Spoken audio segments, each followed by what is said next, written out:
트럼프하고 바이든하고 TV 토론을 했습니다.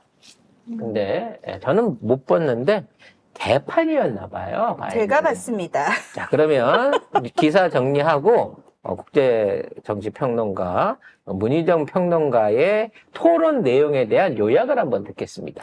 네, 미국 대선 1차 TV 토론이 진행된 이후 미국인 72%가 바이든이 대선에 출마해서는 안 된다고 응답했다는 여론조사 결과가 있었습니다. 여론조사에서 민주당 당원 46%는 바이든이 대선 후보에서 물러나야 한다고 답했고요. 그래서 뭐 확인 안 된 뉴스에 보면 저 바이든 후보 교체를 위한 민주당 위원회가 열렸다 뭐 이런 말도 있는데 대체 얼마나 개판이었길래 이렇게 부글부글 하는 건가요? 일단 두 명이 나왔는데 이 토론회가 원래는 전당대회가 민주당 공화당이 7, 8월에 열리거든요. 그러면은 그 후보가 확정이 되고 나서 9월, 10월에 보통 TV 토론회가 열려요. 근데 이제 트럼프는 계속해서 야 바이든은 두 문장을 이어서 말 못하는 바보야. 슬리피죠. 이러면서 맨날 놀리거든요. 그래서 항상 초기부터 그랬어요. 나는 언제든 토론할 준비가 돼 있으니까 너 나와라고 얘기했는데 바이든 측에서 고령 리스크가 계속 따라다니니까 혹시 또 실수할까 봐 바이든 캠프 측에서는 토론 얘기 입 밖에도 안 꺼냈거든요. 이게 10월 달에 그런데 늙어서 하느니 좀 땡겨서 하기로 한 건가? 근데 땡겨진 이유가 있어요. 어. 땡겨진 이유가 언제 땡겨졌냐면은 그 바이든이 4월인가 5월에 국회에서 의회에서 연설을 했는데 한 2시간을 막 소리를 지르면서 하니까 그 다음에 바이든 생각보다 정정한데? 이러면서 지지율이 살짝 오르면서 동시에 트럼프가 형사 재판이 시작되면서 수요일만 빼고 일주일에 4일을 재판정에 나가야 되는 상황이 생긴 거예요. 그러니까 5월 중순쯤에 바이든이 소셜미디어에 너희 트럼프 나랑 토론 붙자라고 얘기를 한 거예요. 자, 토론 붙자라고 얘기한 건 뭐냐? 일단 본인이 의회 연설에서 약간 이제 정정하다는 게, 증명이 됐으니까, 거기 바람을 좀 타고 싶은 마음도 있고, 트럼프가 지금 형사 재판을 받고 있으니까 사법 리스크를 부각시켜야 되겠다라는 마음도 있고, 그래서 요대로 가면 되겠다라는 생각에 5월 중순에 그걸 얘기를 했고, 트럼프 측이 그래, 붙자라고 얘기를 했는데, 설마 받을 줄 몰랐는데 받아버린 거 아니야? 아니에요. 받을 줄 알았겠죠. 근데 중요한 건 토론회와 관련된 모든 조건이나 규정은 다 바이든 캠프 측에서 정한 겁니다. 토론회 딱 두 번. 6월 27일 CNN, 9월 10일 ABC. 딱 그렇게 MBC인가? 아무튼 딱 두 번만 하겠다라고 얘기를 했고요. 그리고 이 세부 규정도 바이든 캠프 측이 정했는데 6월 27일 날 열린 CNN 같은 경우에는 일단 방청객 없이 그리고 심지어 윤석열스러운데 토론회가? 심지어 백악관 풀 기자단, 출입 기자단 중에서 그냥 몇 명만 들어가는 것도 CNN 측에서 안 된다고 얘기를 했어요. 이거는 그 바이든 캠프 측에서 최소화시킨 거고요. 또 하나. 원래 트럼프가 상대가 이야기를 할 때 막 소리 지르면서 끼어드는 스타일이잖아요. 그래서 바이든 캠프 측에서 강력하게 요구한 게 뭐냐면은,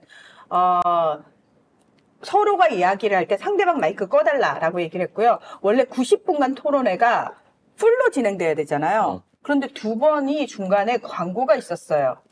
근데 사람들이 이제 미국에서는 뭐라고 얘기하냐면 여러분이 풋볼 게임 챔피언 리그 풋볼 게임을 보면서 NFL을 보면서 이거 막 그 중간중간에 광고 나오고 이 광고가 엄청나게 비싼 거지라고 익숙해져서 그런데 원래 여러분 잘 생각해봐라. 대선 토론회에는 광고가 없다. 중간 광고가. 그런데 두 번을 넣었다. 이거는 바이든 캠프 측에서 바이든이 좀 쉴 수 있는 거를 확보하기 위해서 두 번을 넣은 거예요. 그리고 딱 그 두 사람 이제 진행자가 두 명이 앞에 앉아 있었고 여자 남자가 앉아 있었고 딱 두 명이 이렇게 있는데 이쪽 편이 우리가 볼 때 왼쪽 편이 트럼프, 오른쪽이 바이든이었어요. 들어오자마자 서로 눈도 안 마주치고 악수도 안 하고 바로 시작을 했는데 문제는 저도 보면서 되게 깜짝 놀랐던 게 트럼프가 굉장히, 그러니까 둘이 나이 차이가 한 4살 차이밖에 안 나거든요. 그런데 트럼프는 바이든이 얘기를 하면 바이든 쪽을 쳐다봐요. 당연한 쳐다보면은 화면에서 어떻게 보냐면 정면이 보여요. 그러니까 거의 굉장히 자신감 있게 차분하게 이렇게 보이는 노련해 보이고 뭔 소리 하나 보자 하고 이렇게 딱 쳐다보는데 쳐다보는데 바이든은 동공 흔들려요. 그리고 트럼프가 얘기를 하고 있는데 트럼프 쪽을 잘 못 봐요. 이거 보면 볼수록 윤 토론의 생각이 겹치는데? 그러면서 얘기를 하면서 바이든이 자꾸 트럼프는 말도 더듬지 않고요. 굉장히 강한 어조로 분명하게 이야기를 합니다. 아주 확신에 차서 얘기를 합니다. 그런데 바이든은 이러고 이제 중간에 멍 때리기도 하고 텀이 뜨기도 하고 또 period. 그러니까 같은 말. 그러니까 네가 시기를 잘못 얘기했어. 기간을 잘못 얘기했어. 이거를 계속 같은 말을 단어를 반복을 한다든지 누가 봐도 이상한 그리고 눈을 잘 못 마주치고 그리고 되게 웃겼던 게 바이든 캠프 측에서 CNN에 요구한 게 그거였어요. 트럼프가 거짓말 잘하니까 그때 CNN 측에서 팩트 체크 해달라 진행자들을 통해서 얘기하니까 CNN에서 no를 했어요. 왜냐하면 야 팩트 체크는 그 순간 후보자가 듣고 네가 지금 얘기한 거 틀린 거야 라고 반박을 해야지 이걸 왜 우리가 해줘? 이러면서 그걸 거부를 한 거예요. 중요한 건 뭐다? 바이든이 거기에 대해서 제대로 반박을 못했다는 거예요. 트럼프가 거짓말을 했음에도 불구하고. 그래서 나중에 CNN이 팩트체크 해가지고 다시 보도를 올렸거든요. 그런데다가 말실수까지 했다고 하죠? 프랑스하고 이탈리아를 헷갈려갖고 그건 그 다음이고 네. 또. 바꿔서 얘기를 했다는 거 아니에요? 이탈리아인데 이제 프랑스라고 얘기를 한 건데요. 바이든이 트럼프가 2018년 11월에 프랑스에 갔을 때 벨로에 소재한 엔마른 미군 묘지를 방문하지 않은 걸 다시 비판을 하면서 그때 이제 트럼프가 묘지에 가지 않은 이유에 대해서 악천후 때문에 못 갔다라고 했는데 바이든은 이걸 거짓말이다라고 이제 얘기를 할 모양이었나 봐요. 그러면서 이제 이탈리아라고 얘기를 했다고 합니다. 근데 그러니까 뭐 이런 거는 워낙 너무 많아. 아니 이런 식이면 나는 미국 대통령 출마를 못해요. 나는 뭐 지명이고 이름이고 다 틀리는데 이분은 그렇죠. 예. 그럼 난 뭐 바이든 못지않지. 근데 아마 바이든 직 참모들이 생각을 잘못한 거예요. 원래 치매라는 게 맑은 날 있으면 흐린 날 있거든요. 그건 자침에 자고 일어나 봐야 아는 거지.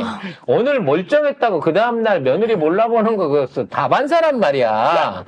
그러니까 날짜를 정해갖고 토론회를 한다는 게 이게 굉장히 위험한 짓이거든요. 근데 심지어 이거를 바이든 캠프 측에서 철두철미하게 일주일을 대비를 한 거였어요. 그 일주일 대비를 너무 빡시게 시키니까 스트레스 결국은 받잖아. 공방에서 고장이 나버린 거지. 버벅거려서. 내일 선발 투수인데 6일 동안 계속 불편해서 훈련시킨 거 아니야. 그 트럼프가 그 다음날 이제 이 토론회의가 나가고 나서 진짜 미국이 발칵 뒤집힌 게 뉴욕 타임즈가 사설을 통해서 조국을 위해서라도 바이든은 경선에서 사퇴해야 한다라는 사설을 실었어요.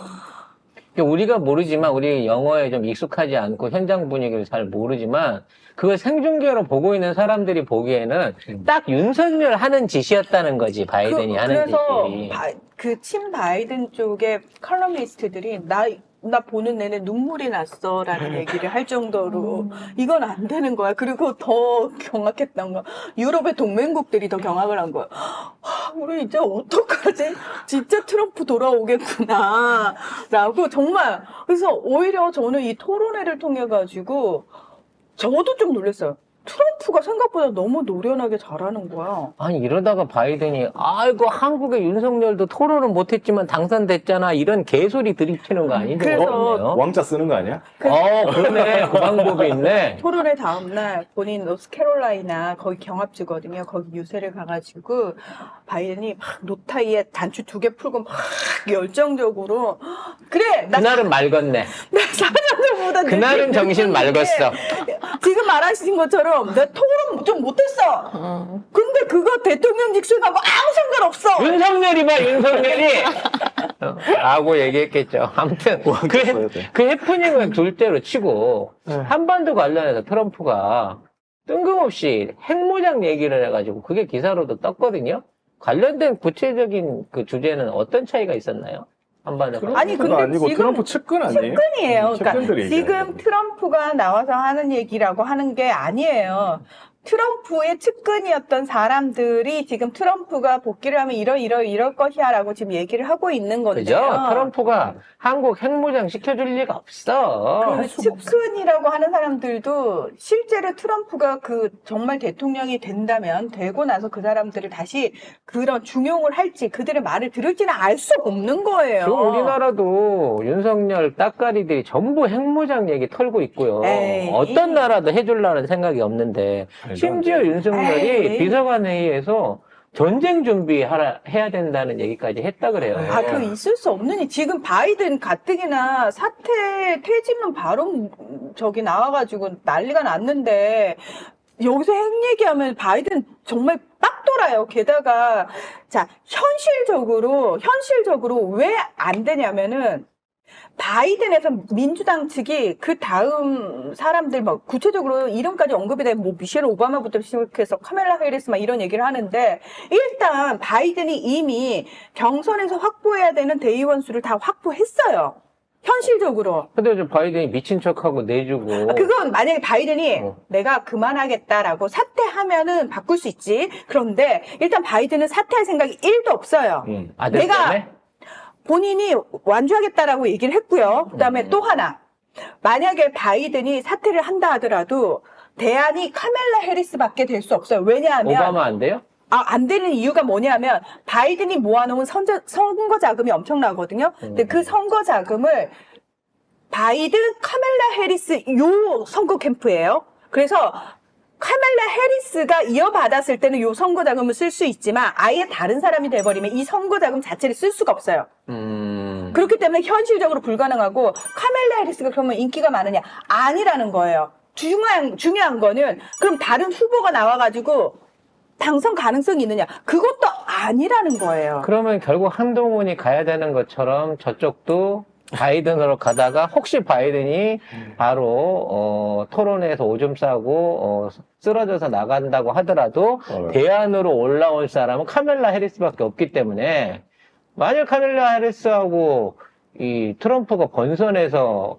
이 본선 대결을 한다고 치면 이건 싸우거나 마나 아니에요? 그러니까 안 된다니까요. 민주당 그 입장에서 너무- 이제 수권은 날렸다라고 생각해야 되는 수준이 그렇죠. 돼버린 거네? 그러니까 트럼프가 대놓고 조롱하는 게 뭐냐면은 야 니들 바이든 퇴진론 얘기하잖아. 근데 니들 중에서 바이든이 제일 여론조사 결과 지지율 높잖아. 니들 중에 얘기하고 제일 있어요. 한동훈이 여론조사 결과 지지율 높잖아. 근데 뭘 지금 자르겠다고 지랄이야. 예. 아무튼 좀 이상하게 뭔가 닮아가는 느낌이 들어요. 나라가 망하려고 하면 꼭 이렇게 인물이 없이 어쩔 수 없이 뽑아야 되는 상황이 나올 겁니다. 자, 이런 상황에서 미국의 국민들이 또 바이든을 선택할지는 그거는 모르겠네요. 네. 그래서 그 어렵다. 얘기도 해요. 이미 끝났는데 과연 그러면 결과가 누가 봐도 정해져 있는 상황인데 어데트잖아요.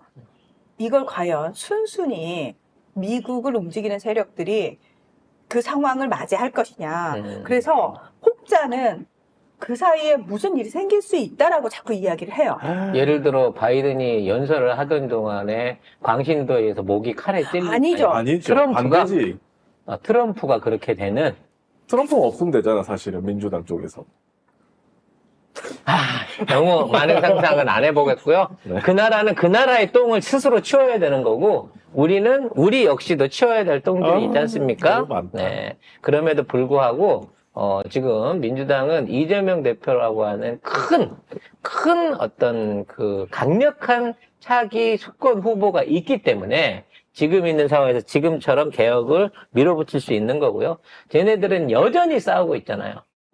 뭐 말로는 이미 한동훈이 다 된 것처럼 얘기하지만 이거 못 잡아먹어서 홍준표, 나경원, 원희룡 다 이거 지금 일방적으로 두들기고 있거든요. 근데 제 생각엔 그래봐야 저는 한동훈이 된다고 보는데 이런 과정 중에서 지네들이 내적으로 입을 외상이 크고 결국 한동훈이 됨으로 인해서 국짐이 대구와 수도권으로 쪼개지게 되는 현상을 맞이하면서 더더욱 그 레임덕 내지는 탄핵의 시계는 빠르게 움직이게 될 것이다라는 예상을 해봅니다. 아직까지 쟤들은 거기에 걸맞을 만한 해결책 내지는 대안을 못 내놓고 있어요.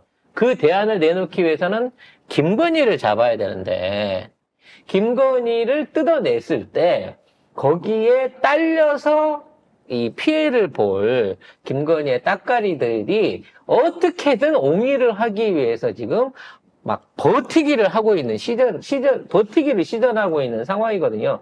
저는 이 상황이 오래 가면 오래 갈수록 국힘과 보수와 기득권층의 내상이 클 거라고 생각합니다. 그러니까 전제는 이거예요.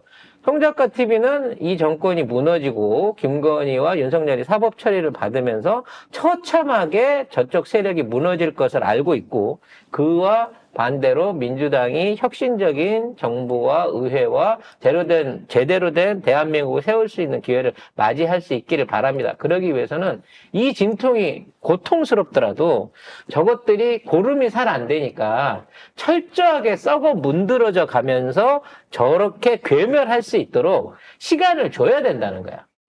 왜? 회복하지 못할 만큼 전애들이 충분히 고름될 때까지, 썩을 때까지 그 진통을 버리도록 절대 타협이라든지 그와 관련한 뭐 어떤 형태의 협치 뭐 이런 거 없이 지금 저대로 계속 지네들끼리 싸워서 내분을 일으키라라는 상황을 만들어 놓고 우리는 우리가 할 바면 해나가면 된다는 것이죠. 그래서 물론 매일 뉴스가 괴롭고 매일 보시기가 힘드시겠습니다만 상황이 답답하시겠습니다만 고름이 살 안 되는 것처럼 한번 아프지 않으면 어떤 새로운 어떤 변화를 이끌어내기 힘든 것처럼 이러한 상황을 여러분들이 견디시고 이겨내야 결과적으로 나중에라도 우리가 제대로 된 나라 제대로 된 대한민국을 세울 수 있는 그런 그 분기점에 와 있는 게 아닌가라는 생각을 해봅니다.